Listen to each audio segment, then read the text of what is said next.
sa panahon ng latest news. Diyan sa linya ng atong Pag-asa Mactan, pinagi ni Sir Joseph Merlas. Sir Joseph, may butang sir. Mayong buntag usab si Ariel ug sa ato ang mga sukdik paminaw. Mao ni ato ang latest weather update para karong adlaw Miyerkules. Ang Intertropical Convergence Zone o ITCZ mao'y nakaapekto sa Palawan lakip na diri sa Kabisayaan ingon man sa Mindanao. Samtang ang amihan o northeast monsoon mo'y nakaapekto apan diha lang sa may tumoyng bahin sa northern Luzon. Sa atong monitoring pagkakaroon wala tay gibantayan nga LPO Baguio Sud o duol sa atong Philippine Area of Responsibility. Expected na ni ang ato na sa karong weekend. Wala tay makaapekto nga LPO Baguio sud sa ato ang PAR. Mong sud sa 24 oras ang tibuok Kabisayaan lakip na ang probinsya sa Subo. Karong adlaw tungod ang ITCZ makasanati ta aning pagkamanag-umon sa kalangitan ug natay katag-katag na mga hinay ngadto sa kasarangan ug indikasyon nga kusog na mga pag-ulan. Sa sa buntag nagsanati tag mga pag-ulan diri sa Sugbo ug karon is ongoing gyapon yung mga pag-ulan-ulan nato over Bohol area, central ug southern portion sa Cebu. Ingon man ana tay mga pag-ulan over Negros Oriental o diha sa may Negros Island, Negros Occidental. Hinoon diri sa Lapu-Lapu area is nakahilis ni mga pag-ulan apan di gyapon magkumpiyansa na patay mga possibly incoming na mga pag-ulan labi na medyo baga ni mga pag-ulan over Eastern Visayas nya moving ni siya westward maong taas gyapon ang tsansa sa mga pag-ulan later this day. Maong karong adlaw di daw kalimtan madatag payong pananggaan ni mga pag-ulan-ulan dala sa ITCZ ug di gyapon ta magkumpiyansa posible gyapon ni mga pagbaha ug pagdahili sa yuta labi na sa mga prone areas. Para sa kahimtang sa ato ang hangin ug kadagatan, ang tibuok Visayas adunay hinay ngadto sa kasarangan nga hangin gikan sa amin ang silangan ngadto na sa habagatan ug ato ang kadagatan adunay malinawon ngadto sa kasarangan nga mga pagbalod luwas sa pagbiyahe sa ato ang kadagatan. Sa Cebu atong dagat mohunas ni sa alas 9:51 sa buntag ginagimabon nga 0.2 meters ug motaob sa alas 2:15 ugmang adlaw sa buntag ginagilawmon nga 1.4 meters. Atong temperatura 25 to 31 degrees Celsius ug atong haring adlaw ni subang sa alas 5:34 sa buntag ug mosalok ni sa alas 5:21 unyang hapon. Ug ang latest diniri sa buhatan sa Pag-asa Mactan, Visayas do Este, ni Joseph Merlas. Maayong buntag. Sir Joseph. Yes sir. Ato na lang ipaklaro sir kay naguna-una ning ubang social media nga nagpost nga dunay kusog nga bagyo susama sa bagyong Yolanda. Yes, nakita po na to no sa social media na yung nag-post Sir Ariel. So sa tua diri sa buhatan sa Pag-asa is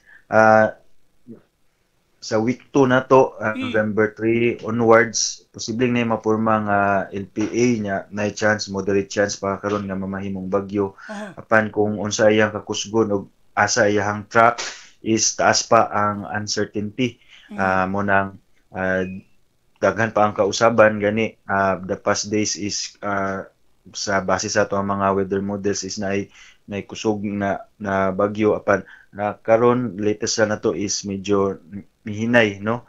So taas pa ang kausaban significance nga mga kautruhan may tungod aning posibleng na mamugna nga LPA o bagyo diha sa may east o layo nga bahin sa may Mindanao area. So ato ang awag is continuous monitoring ta ani possible formation nga LPA human sa undas no sa kalagkalag.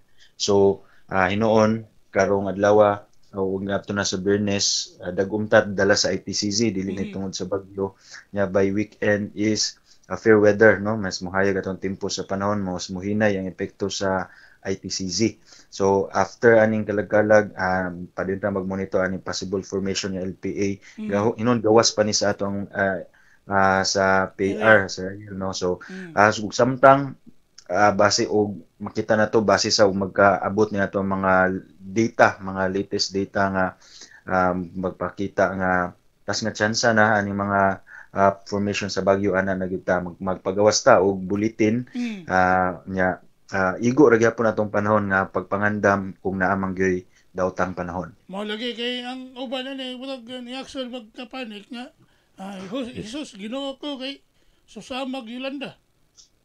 Yes sir. So usa po na nga atong ahwag sa ato ang kigsunan, atong mga netizen no na ani gyud ta magpaminaw sa ato ang istasyon ug ingon man sa diri sa atong butan sa pag-asa anita mo kuha og mga latest na mga updates may tungod sa ato ang panahon ug sa may tungod sa bagyo. So authorized na mga tagog mga weather ug climate information is kining ato ang buhatan sa pag-asa. Mao lagi sir kay ang uban na ni nagapanig na taon niko. Sige lang ma'am kay paminaw lang mo ikabuntag kay atong tawagan ang pag-asa Mactan kay atong ipasabot. Kay nakuyawan sila sa mga post karon. Maguna-una ba nga burag pag-asa Mactan? Yes sir. So basta og layo pa. Yes sir. So, basta layo pa og naay base sa mga model no na magpakita nga na mga bagyo niya. Layo pa especially lapas pag isa ka semana dako pag ginakautruhan posibleng mahili sa og dako pang changes in terms sa kakusgon ingon man sa track mo yang agian sa maong bagyo. Okay. So ang ilang gipost primero pizza 30 ugma hantod sa pizza 2 nga mosud. yes sir. Karon usaw na po ang ilang content nga ilan na po giingon nga susamag bagyo Yolanda. sa bagyong Yolanda. Ito, pastilan. Lupit pa'y pag-asa ni. Mo sir.